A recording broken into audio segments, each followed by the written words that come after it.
مرحى يا شهر الإيمان، مرحى يا شهر الإيمان. هل هلالك يا رمضان، مرحى يا شهر الإيمان، مرحى يا شهر الإيمان، مرحى يا شهر الإيمان.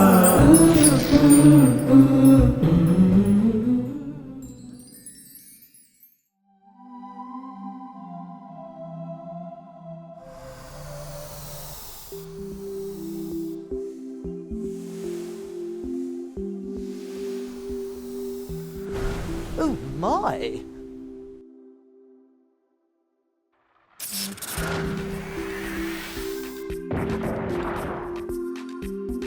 Ah!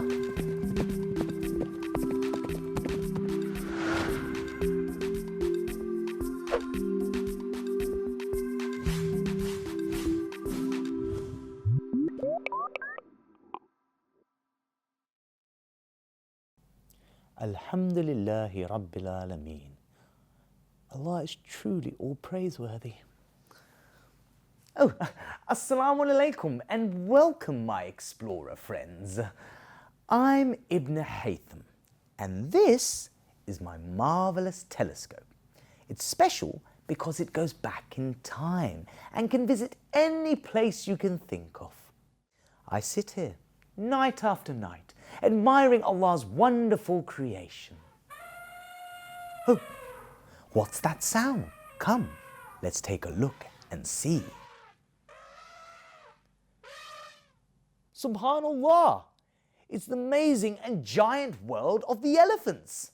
Elephants live in the warmest and wettest parts of Africa and Asia. They are found most often in savannas, grasslands and forests, but they also live in deserts, swamps and mountains. Though African elephants once travelled throughout the Asia and Africa, today they are found mostly in the south of the Sahara. Bush elephants live in dry woodlands and savannas. The African forest elephant lives in tropical rainforests. The area covered by the Asian elephant goes through the forested parts of Sri Lanka, India, Myanmar, Thailand, Vietnam and the Malay Peninsula. A peninsula is an area near water, you see. And it reaches to the island of Sumatra in Indonesia. Elephants are the largest land animals in the world. Look at these ones. And their ears are massive too. These elephants are even bigger than a double-decker bus.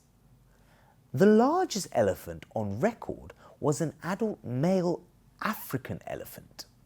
It weighed about 24,000 pounds and was 13 feet tall at the shoulder. This probably explains why it's the only mammal that can't jump. Even their hearts weigh about 27 to 46 pounds. That's the same as 24 sacks of potatoes. Well, they are big animals, so they would need a big heart to pump all that blood around their bodies. These elephants seem to be having a lovely meal together. Am I invited to join you guys? Elephants are herbivores, which means they only eat plants. But they eat anything vegetarian like bark, twigs, shrubs, bushes, fruits, roots and flowers. As large animals, it is understandable that they need to eat lots of food, you see. Elephants use their strong trunks to pick through food. I think that's quite handy. The African elephant is much bigger than the Asian elephant, and that's why he needs to eat a lot more. While an average African elephant will need 250 kilograms of food and drink 60 liters of water, the Asian elephant will eat 150 kilograms and drink 40 liters of water. Both groups of elephants will feed mostly in the early morning and in the late evenings. Here is a herd of Asian elephants in Sri Lanka. I love the way they all stick together, so I bet the baby elephants always have someone to play with and never get bored. The Asian elephant lives in the thorn scrub forests of Sri Lanka, southern India and Thailand, and in the evergreen forests, and are grazers. They will generally feed on grasses, low woody plants and trees. As bamboo is abundant in these regions, the Asian elephant is very fond of them. Without these special long noses, elephants would not be as special as they are. An elephant's trunk has more than 40,000 muscles in it. The elephant's trunk can feel the size, shape and temperature of something, would you believe? An elephant uses its trunk to lift food and suck up water, then pour it out into its mouth. They use their trunk to breathe like a snorkel in deep water.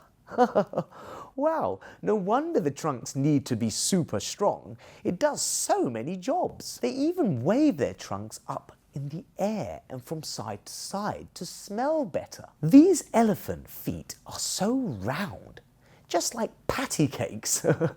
They're fat too, but why are they so massive? Elephant feet are covered in a soft padding, so elephants can walk almost silently. Elephants have been seen listening by putting trunks on the ground and carefully placing their feet. How strange that they use their feet, but it's quite amazing too, isn't it? This elephant's toenails are really big and wide. I bet it takes ages to trim them. I think he needs to go for a pedicure. Elephants are highly sensitive and caring animals.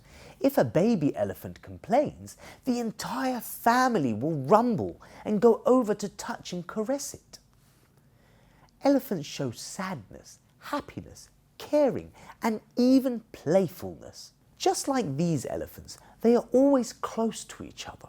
Subhanallah, elephants are excellent. It has been said that it's impossible to see the whole world in our lifetime, but it doesn't mean we shouldn't try. I'm going to search for more and more of Allah's wonderful creations within this universe. So until next time, my explorer friends, Assalamu alaikum wa rahmatullahi wa barakatuh.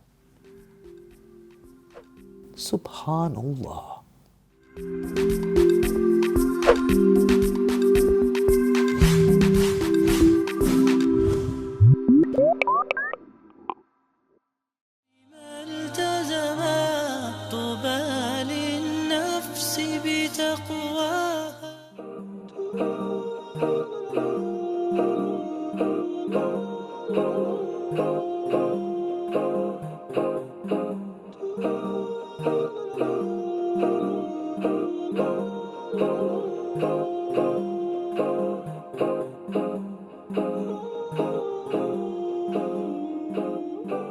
There was once a grand wedding ceremony in the Caliph's family.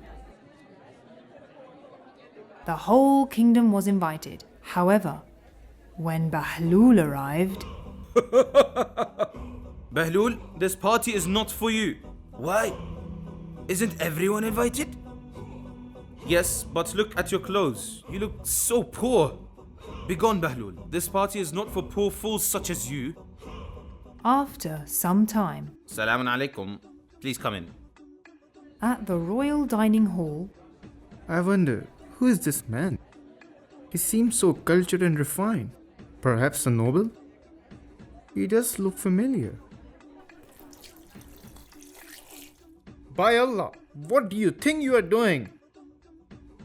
Wait a minute, you are Bahlul. Oh, Caliph, can't you see? I was just feeding my clothes. Feeding your what? I was shunned when I came in my simple robe, but I was welcomed when I wore something expensive. Hence, I thought that my clothes deserved the food and not me. in times when the love of things is so important to people, this story reminds us the real worth of a man does not lie in his clothes or what he owns. On the day of judgment, Allah will not ask us what clothes we wore. He will ask if we fed the poor and looked after our parents and relatives. We should all think about how we spend our time, money and attention on the way we look. But what about our hearts? Let's take more time to focus on making sure that our inner nature is just as beautiful as how we look.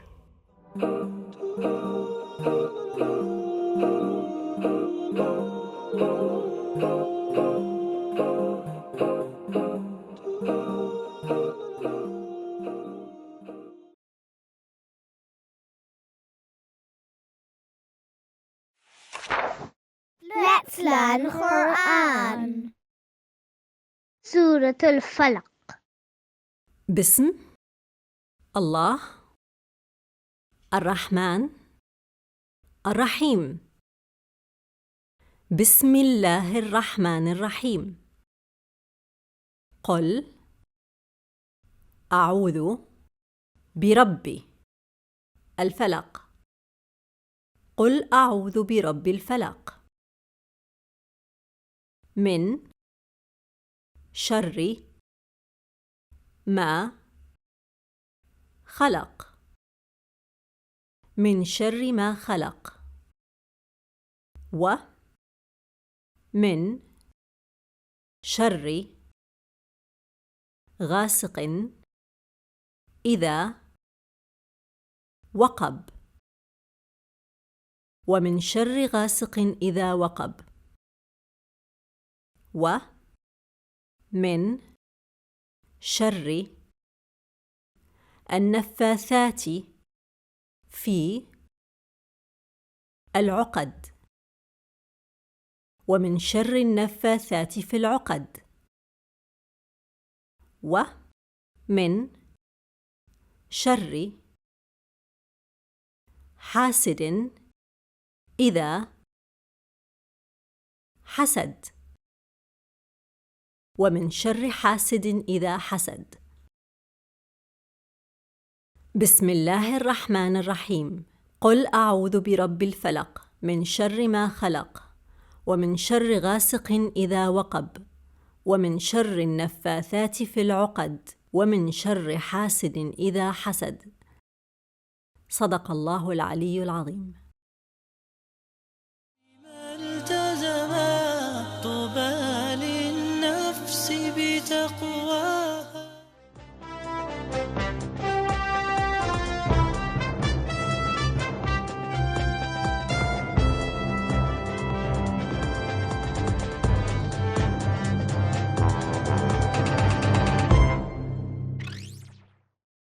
Assalamu alaikum dear children, and welcome to your daily fruit news all about fruits with beautiful colors. Today, I'm going to introduce you to a gorgeous autumn fruit called the apple. But first, let's go to the headlines. Today, we will look at where apples come from and why they are so good for us. Now that we know what's coming up in today's fruit news, we can meet our guest, the apple, and she can tell us all about herself.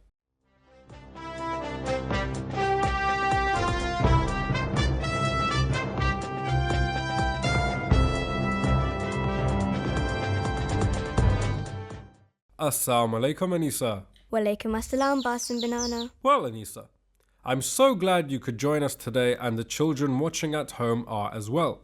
Can you tell us where you come from? I certainly can. Well, I come from Central Asia, from a country called Kazakhstan, but luckily my seeds have been planted all over the world, which is why you can find apple trees everywhere. How wonderful! You're from Central Asia.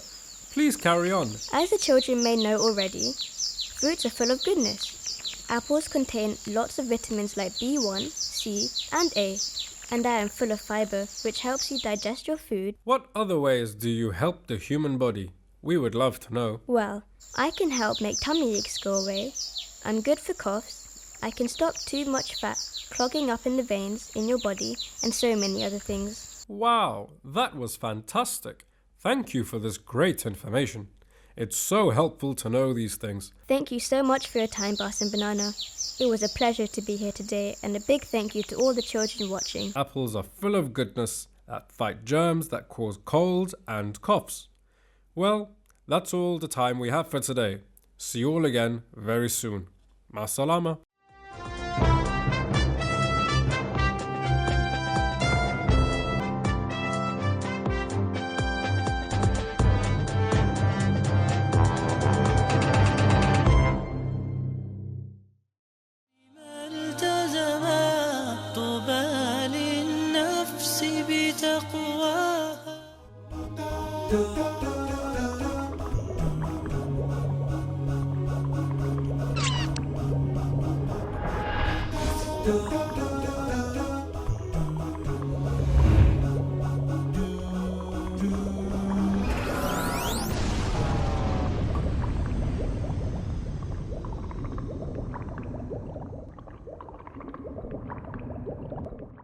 Hello my friends, how are you? Welcome to my science show. My name is Professor Proton and I study the science in the University of Safeeries for many years. But today I will show you a science experiment. So today we have, this is called the egg. It comes from the buttocks of a chicken. Oh, no, I cannot say that one. We have also water which has turned yellow. I put a yellow liquid inside it because special effects, why not, you know, very nice. Beaker and the salt. So first I will put this yellow water into the beaker. Okay, Bismillah, slowly. Oh, no, oh, a little bit more. Okay, that is enough. You think that is enough? That is enough. Okay, very good. Okay, what do you think will happen if I place the egg inside the water? Huh? Very exciting, huh? Make sure you have adult with you before you do this dangerous experiment. We don't know what will happen. Okay, 3, 2, 1. Oh, no, that is not funny. That is simple. It is drowning, okay? This egg is not very exciting, but what if I add some salt to this one, huh? That is actually reminding me. The Prophet tells us we should eat salt, a pinch of salt before our food. It has many good things for our bodies. It is very beneficial, huh? Okay, so if I add salt, oh, how about, what if I add the letter A after the letter L in salt? It becomes S-A-L-A-T. Ha! That is salat. Salat is something that Allah has told us to do, my friends. So first spoon of salt, let's call it Fajr. Okay, so I will add 1 spoon of Fajr. Let's see what happens. Oh no, let's mix it. Okay, mixing. No, let's add 1 more spoon. Well, let's take this one. This is clean spoon. What shall we call this one? Second spoon, let's call it Dhuhr, okay? Okay, second spoon going in. Oh, let's do some mixing, huh? Exciting. It's very yellow. I cannot even see. Oh my god, the egg is starting to rise a little bit. Is not from the bottom. What if I now add a 3rd spoon? What do you want to call this? Huh? You tell me, huh? Is it asar? Shall we call the 3rd spoon asar? Okay. I will add the 3rd spoon of salt called asar. And then let me mix it again. Oh my god, I didn't even mix it and the egg went up like rising. Oh, like this I will mix. Oh, I spilled many. Okay, so now I can see the egg is not in the bottom. It is like halfway up, halfway down, not really. Let's add a 4th spoon. Let's call this Maghrib. How many rakats do you pray in Maghrib? Do you know? Huh? Yes, that is right. 3 rakats. Oh, okay, let's do a little bit mixing. Let's do upside down mixing. Oh, it's gone up a little bit more. Good, very good. Okay, now the final and 5th spoon. Let's add a very big spoon because we are going to call this Isha. How many rakats is Isha? It's 4 rakats. So let's add a very big spoon. Oh, there we go. Exciting, huh? Oh, I didn't even mix. Can you see the egg has gone to the top? If you can see, I can even see a little bit of white on the top, huh? Okay, let's do some mixing. Maybe we'll go up even more. Yes, it is floating. Floating egg, my friends. It is floating. Okay, my friends, I want you to think about what this experiment really teaches us. So I added the egg into the water and it sank to the bottom. And then I added not 1, and then 2, 3, 4, and 5 spoonfuls of salt or salat. And the egg rose right to the top. Look, now it is floating, mashallah. And I want you to think, what does this teach us really? So if we think maybe the egg is our soul, you know, Allah put us into this world and we are from the earth and it is very, very low, okay? But every day we pray 5 salahs every single day, and it raises our soul, mashallah. So my friends, something very interesting. So we added 5 spoonfuls, but if we add even more salt, maybe the egg will fly. You never know, because if you do mustahab, then you know, there's many benefits. My friends, I want to add a little bit more because I want to do mustahab, very exciting. So let me add Salatul Layl, is very much beloved by Allah. So, oh, big spoon, oh, funny, oh, mixing. Look how much is floating. Maybe if I add many mustahab, maybe the egg will start flying. Who knows, Oh, Imam Jafar as-Sadiq alayhi salam told us, the most beloved of all acts to Allah, the mighty and exalted, is the prayer. And it's the legacy of the prophets. Yes. So don't forget your 5 daily prayers. 1, 2, 3, 4, 5. Oh, I miscounted. But anyways, thank you so much for watching me. See you next week. I'm so shy that you actually joined. And Professor Proto, bye-bye.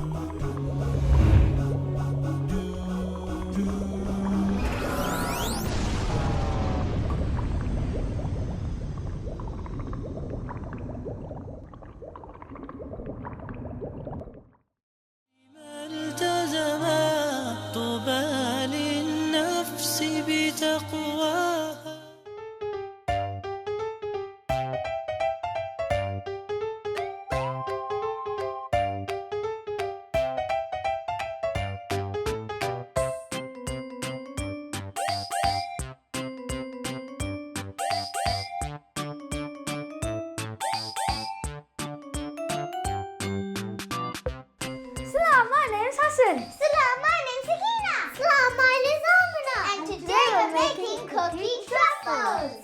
So all you'll need for this is cream-filled cookies. We need a Ziploc bag, a rolling pin, a spoon and a spoon.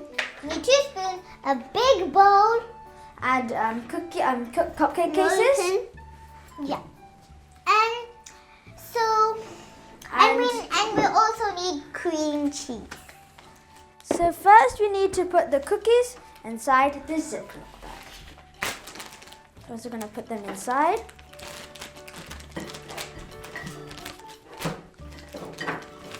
Okay. Now, Amna, you're going to roll it.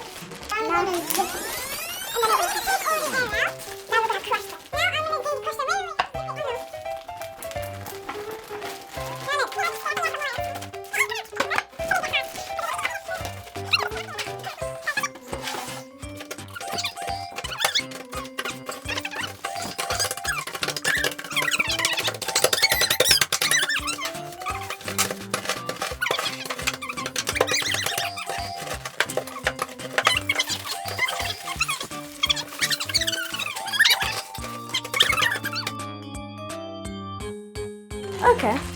So we want to take the crushed Oreos. You want to roll it like this. So in a Ziploc bag, and then we're gonna put it Put all of it inside inside the bowl. Okay. Now we'll need to put some. Now a little bit by you're gonna put the cream cheese in little bit by little bit. So we're going to put a little bit first. Now And she's then we're going gonna to mix mix it. Like this.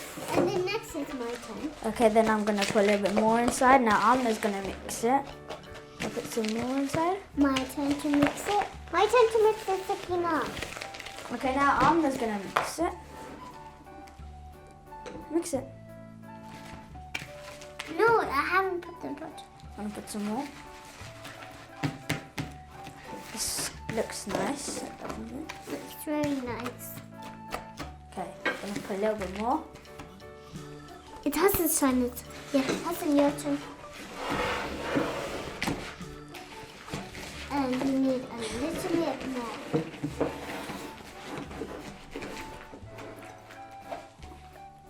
That's not how much is good. Okay. Let's put more. Let's put more. Now, let's see if this is enough. Let's see if this is enough now. I think this is enough. Yeah, so now we're gonna roll them into balls and put them Yeah, inside now we're of gonna this. roll them into balls and put them in the three each. We're gonna have 4 We're each, gonna so have one of each color. So this is how it is now. So we're gonna make 4 each Yeah, so we're gonna take a little bit and and make them just, into balls. Yeah. Okay, So take some. I'm gonna take some too. I have to put your sleeves up for this. Let's about do this. this small, I guess. This take this off. Tiny. And now I'm gonna put them in the I think that's I think I put a little bit too much. So now I'm gonna push it.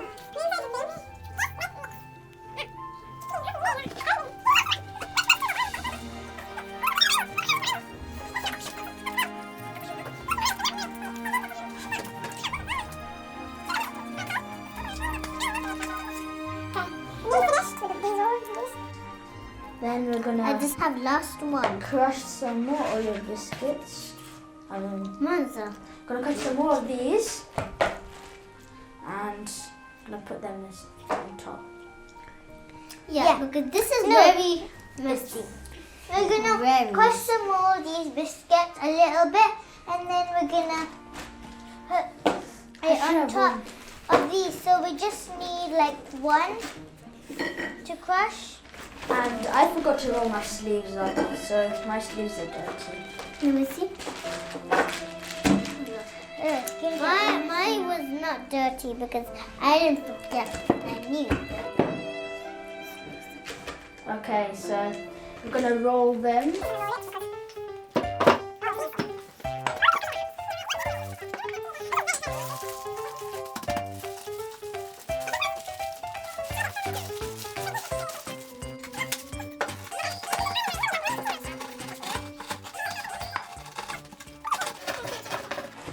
Okay, when it's like this, it's very crumbly, so it must be done. So now we're gonna put them on take top. them and just put it on top. My hands are dirty, so I can't. For the decoration. Hands are very dirty. I can't even go on it. This is not enough, okay? My hands are very dirty. Put this one. I don't think one Oreo was. I don't think one biscuit was enough. I don't think so. Look at this is. I need a lot. Sakina, give me some. Okay, I'm only gonna put a little bit there, not a lot. Ooh, Sakina, it looks so yummy. Should we eat one?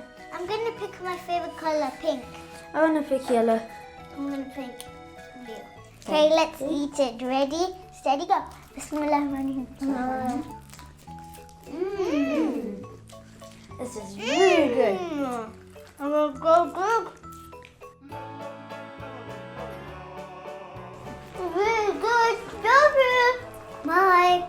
Love this. Bye.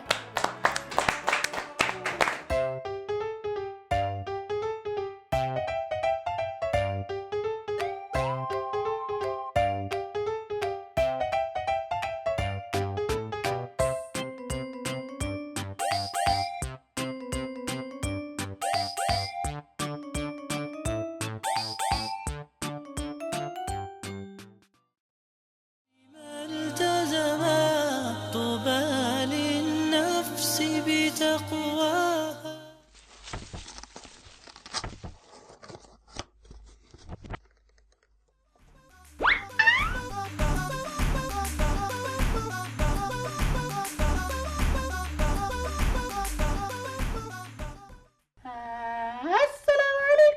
Walaikum assalam. Assalamu alaikum, children. Assalamu alaikum, children. Seeming very jovial today, Pip. Jovial, Pips. Do you know what jovial means? Jovial means. I know what jovial means. Go on then. It means, so a jovial used to be in the court of the king. He used to do jokes. No. Jovial means very happy. Well, you're very jovial. Thank you. Thank It's not an insult. What? What? I said it's not an insult. Oh. Do you know what? I can see the benefits of Ramadan coming out of you. Really? Because everyone's always a little bit upset or a little bit angry in the first few days of Ramadan, but Yeah. as the days go on and the weeks go on and we start reading Quran more and we start going to the mosque more, we start becoming more happy during the day. What's that dua we recited this month? Dua iftikar. You're pulling my leg. Go on then, what is it? It's iftitar. Do you know what it has in it? It's a special dua my mummy says. It's because we pray to Allah and we thank Allah for all the blessings and stuff. Exactly. And then we say we're not that good, but then we pray for a very special person. Who? The Imam. The Imam of our time. I think that requires a salawat. Allahumma Allahumma salli ala Muhammad wa ali Muhammad. Now I can see that you've been reading it a lot because you seem so happy and so bouncy. I'm so happy and so bouncy because just now I told my mum. Yeah. That's it.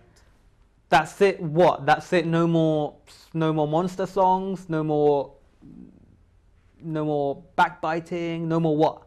Yes. You're not talking about him, are you? Yes. My Quran teacher, Sir Samir. Sir Samir. Why are you so happy that Sir Samir has moved away? Well, because now I'm not. My mum said I have to cross the park with her every morning to go learn Quran. And I said, well, that's not fair. I'm not going to learn Quran. Why do I have to travel all that way? And that's why you're happy. Well, I'm happy not because of that, but just because I don't have to walk so much. I've done it once, and now I'm just like, nope, not having it. Oh, so you're happy that you're basically not going to go again? Well, you can learn everything at home.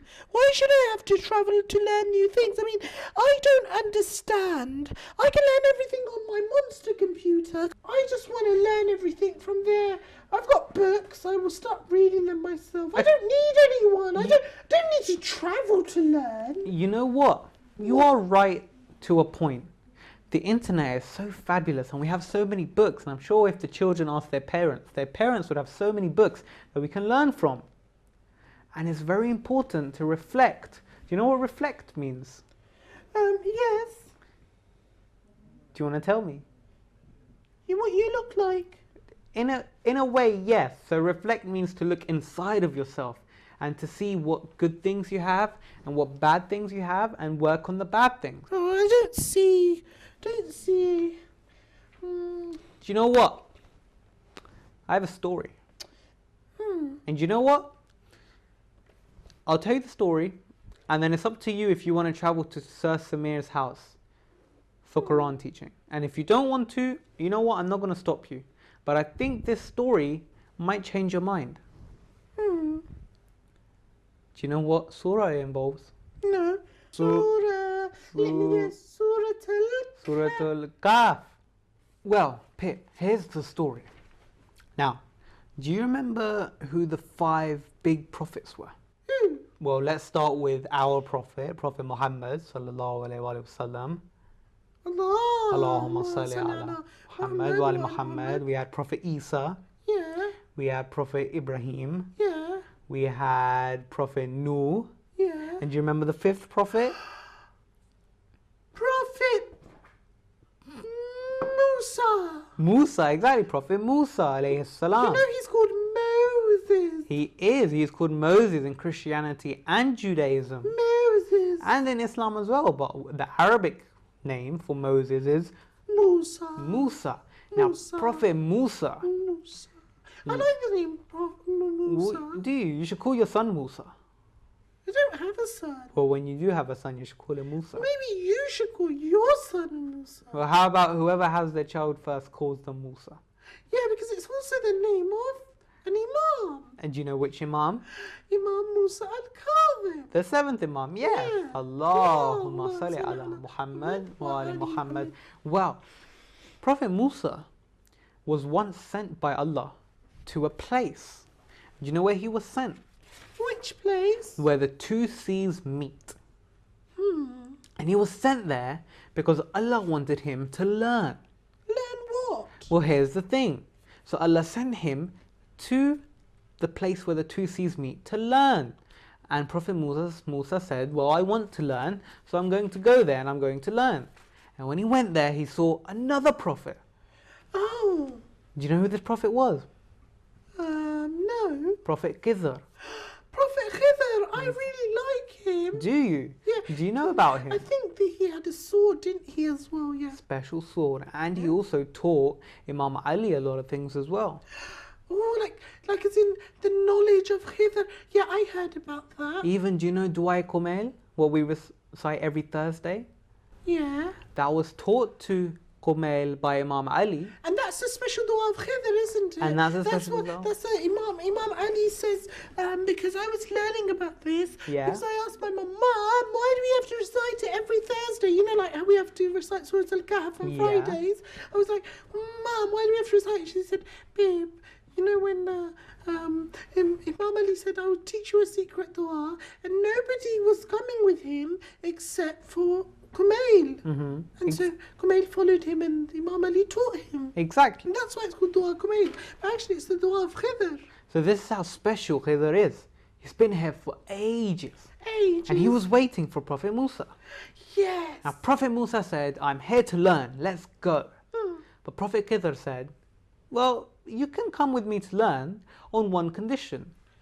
What was that? You don't question what I'm doing. That's fair, right? Fair do. Prophet Musa is going to another prophet sent by Allah, and all Prophet Musa has to do is not question whatever Prophet Khidr does. Yeah.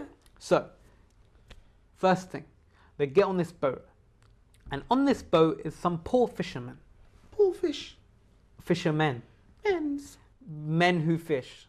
Men who fish. Why didn't you just say fishermen? I did say fishermen. But fishermen, some poor fishermen. And they recognized Prophet Khidr. And they said, yeah, you can come on our boat. Oh, boat party. But a halal boat party. No, like boat party, because party can also mean a group of people. Oh, exactly, yeah, the boat party. Different definition. I remember Just like that. you taught me principal can also mean a head teacher. And now you taught me party can also mean a group of people. Yes. Now, there was a boat party, exactly. But Prophet Khidr, for some reason, decided to take part of the boat off. What?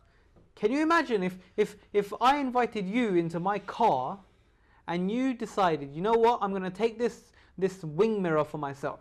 But you only have a one-seater car. Buy 2 wing mirrors. Yeah, but where would I sit? In the boot. That's not very ethical. I'm sorry. That's a big word. Yes. Have you been reading the dictionary? No, but I learned that from you. Oh. Wow, I can't even remember. I must be Okay, getting old. so But yes, so he took part of the boat off and Prophet... Well, they would have died, wouldn't they? Well, only a small part. And Prophet Musa said, well, hold on, what are you doing? Why are you taking boat off? Exactly. And what did Prophet Khidr say? He said, look, I told you at the start, don't question me. So Prophet Musa said, you know what, I'm sorry, let's just move on. So Prophet Khidr moved on and they came to a boy. No. And there was a boy and Prophet Musa, Prophet Khidr and this boy. And you know what Prophet Khidr did? Killed him. That's not nice. Well, that's what Prophet Musa thought. And Prophet Musa said, hold on, you just killed this kid. And what did Prophet Khidr say? He said, don't question. Don't question me, I've already said. And Prophet Musa said, you know what, I'm really sorry. Well, Okay, I'm not going to do it again. So they went to a town, and in this town there were a couple of orphans, and these orphans had this tower, and it was really broken. It was a broken tower, and Prophet Khidr, you know what he decided to do? What? He decided to rebuild the tower for them. That's a nice thing, no? But Prophet Musa said to Prophet Khidr, he said, hold on, you built that tower for free. Why didn't you charge some money? Why didn't you get a payment for it? Do you know what Prophet Khidr said? What? He said, enough's enough, go. I said don't question me, you've questioned me 3 times. That's it, no more. No. What do you think the messages I've said so far, what do you think you can take from it? Don't question? No. What you should definitely take from it is, number 1, how Prophet Musa travelled so far and for so long with Prophet Khidr just to learn knowledge. Oh. In the same way that, yeah, you might have to travel far to Sir Samir's, but travelling far will make you gain that much more knowledge from him. You're going to travel far, you're going to learn so much, and when you come back home, you might be tired, but you'll have learned so much. Yeah. But should I tell you just how much you will have learned? Go on. So I've already told you that Prophet Musa went to learn loads of things from this other prophet. Yeah. And I've told you 3 stories which happened, but I haven't told you what Prophet Musa learned from them. Yeah. They sound a bit random at the start, no? As in Prophet Khidr, he destroyed a boat, he killed a kid, and he just built a tower for free. Yeah. Prophet Khidr then said to Prophet Musa, well, let me explain to you why I did what I did. He said that, number 1, the part where he took the boat apart, where he destroyed the boat. He said that there was a rich man who was going around taking all the perfect boats for himself. So Prophet Khidr thought that if he takes a small part of the boat off, the rich man will look at it, and you know what he'll say? He'll say, I don't want this boat, it's disgusting. But those poor fishermen, they'll get to keep it. That's a nice thing, no? The second story, where I said that Prophet Khidr killed the kid, and Prophet Musa was like, what are you doing? Prophet Khidr said that this kid was dangerous. He was tyrannical. Do you know what tyrannical means? I think he would grow up to become something horrible. Exactly, very, very bad. But his parents were believers. They were Muslims. They believed in God. So Prophet Khidr said that he's going to take this really bad child away from them, and God's going to give them a better child. And the third story, where Prophet Khidr built that tower for free, he said that those 2 orphans, before their dad passed away, he gave them a big piece of treasure underneath the tower. But he didn't want them to have it until they were grown. You know, when you're a child and you see some money, we were discussing this before, last week, do you remember? Yeah. Where you had all that pocket money and you didn't know what to do with it. That's what the father thought. He didn't want them to have the treasure until they were grown up. Yeah. So what Prophet Khidr did was, he built the tower to hide the treasure until they were grown up. Yeah. And Prophet Musa, when he learned of all of this, he understood that he went so far, and although sometimes he didn't understand what was happening, or maybe why he had to travel so far, or maybe what was happening at that time, at the end of it, he learned so much. That's amazing. You know what I've learned? What have you learned? Maybe Sir Samir's house is not too far for me to go travel and learn. Exactly. You know what? I think I'm going to go back and say to my mum, you know what, Mum? Let's leave right now and let's go speak to Sir Samir, and I'm going to go to him to recite Quran. It's not that far. I mean, I didn't ask to travel the whole world. Exactly. Maybe I should stop questioning so much when I'm learning, like Musa to Khidr. Exactly. Only if you promise me one thing. What? When you come back, you have to tell me what you've learned. Well, firstly, I've been learning quite a lot about this special surah. Have you, children? You have? Well, join us next time. I'm sure you've got some more stories about this. I have one more special story for you. Wow! All right. Till next time. Ma salama.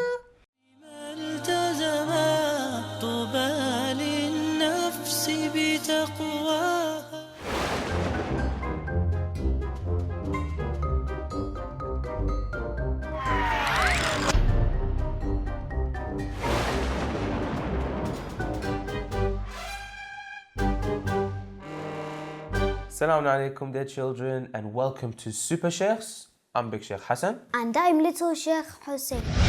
Dear Super Sheikhs, I lost my friend to cancer. I want to make sure that he's happy up there in heaven. How can I make sure of this? Is he okay without me? First of all, I'm sorry that your friend passed away through cancer. Yeah. It's unfortunate. We lose a lot of people through cancer, but don't worry, he's happy in heaven. Yeah. Do you know what we get in heaven? Everything. Everything you ever imagine. Fruit. The best fruit in the world. The best fruits in the world. Mango. Mango. The best tech in the world. Tech in the world. Well, not even on this world. Also in everything. Yeah. And the best desserts. Yummy. Like your friend may have some ice cream. You see, the important thing is that heaven is actually not like anything we imagine. Whatever we imagine, it's still better. It's not different, it's better. When you imagine it, if there's something negative that you imagine, that negative is gone. Yep. Like for example, if you think about heaven and you think, I want to be able to swim inside apple juice. Cool. You can do that. You don't just drink apple juice, you can swim in it if you want to. It's well known that you can pray for them because their souls will rise up from their graves and visit their friends and family and see what they're doing. And the best thing they could imagine is to see you praying for them, right? And if you want to do extra prayers in their name, they get thawab for that. You also will get thawab for doing it, but they also get thawab because you asked for them to get thawab. Because Allah subhanahu wa ta'ala is the most generous. What?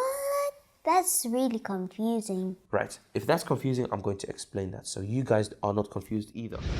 If you pray extra prayers for a friend who passed away or family member who passed away, for example, my grandfather passed away a few years ago. If I pray extra prayer for him, right, not to him, for him, so he gets the thawab of that prayer, he gets them, inshallah. And Allah subhanahu wa ta'ala, because he's generous, you know what generous means? Yeah. Generous means to give a lot. To be someone who gives a lot of things. Right? Mm-hmm. For example, your parents are generous in giving you toys. Right? Yeah. And giving you happiness and fun. Right? Yeah. So, Allah subhanahu wa ta'ala being very generous, he can give thawab to him, to my grandfather who passed away, or to your friend, right? And to me, because he likes to give. Allah subhanahu wa ta'ala says, oh, you're doing something good? I won't give you just 1 point. I won't give you just 10 points. I'll give you however many you want. Right? He gives them to you as long as you do good. Wow. Right? So if you be good, you can go to heaven with your friend and you see your friend there. Yeah. And eat some ice cream together. Yum. Right. So what we talked about was how heaven is like. How is heaven like? Heaven has everything. Best tech as well. Best tech, best food, best drinks, best everything, best everything. Best sheikhs. Best sheikhs, right. Okay, thank you for watching. If you have any other questions, do send them in. And ma'a salama.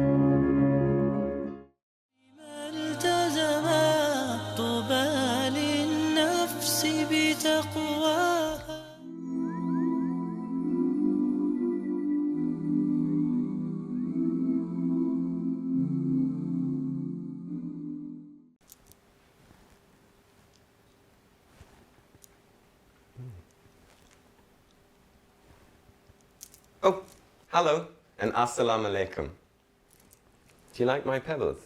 These are my special pebbles. They're just so nice and shiny. I love them. Actually, that reminds me of today's story. Peter's Pebbles is written and illustrated by Cherie Zamazing. Peter loved collecting pebbles.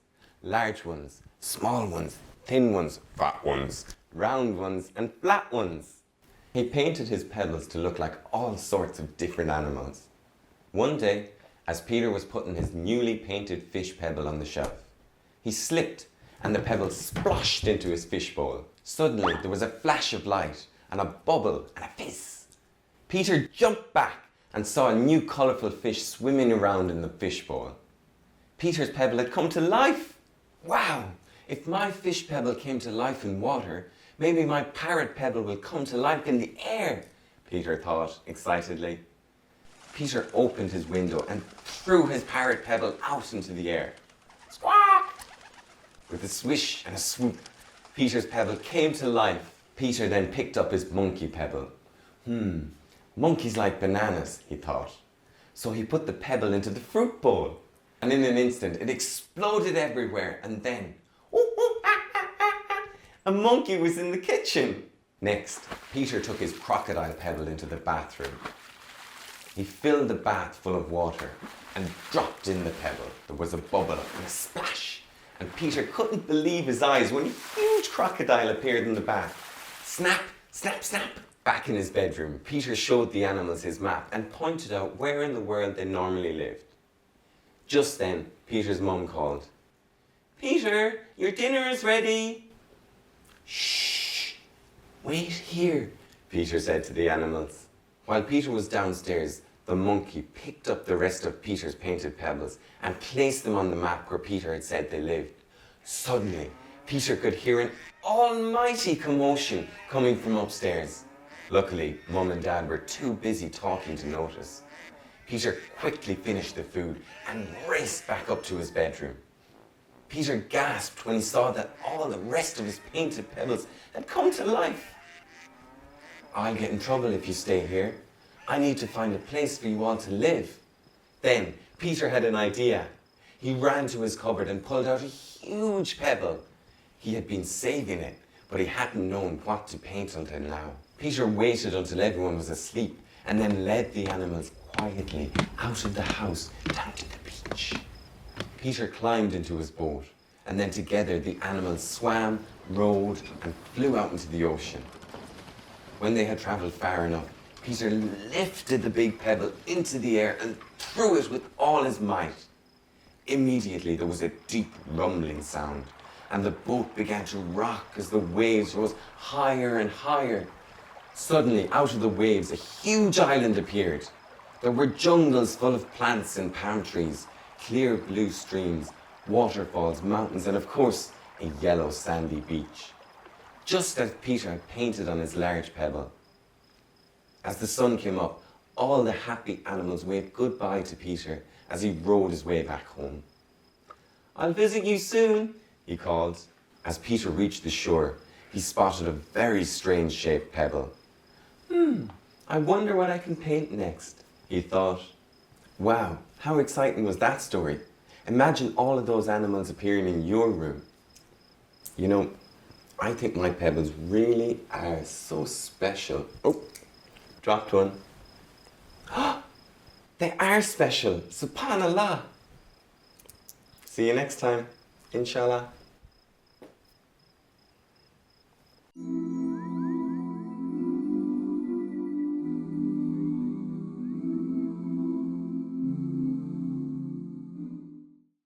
مرحى يا شهر الإيمان، مرحى يا شهر الإيمان، هل هلالك يا رمضان، مرحى يا شهر الإيمان، مرحى يا شهر الإيمان، مرحى يا شهر الإيمان.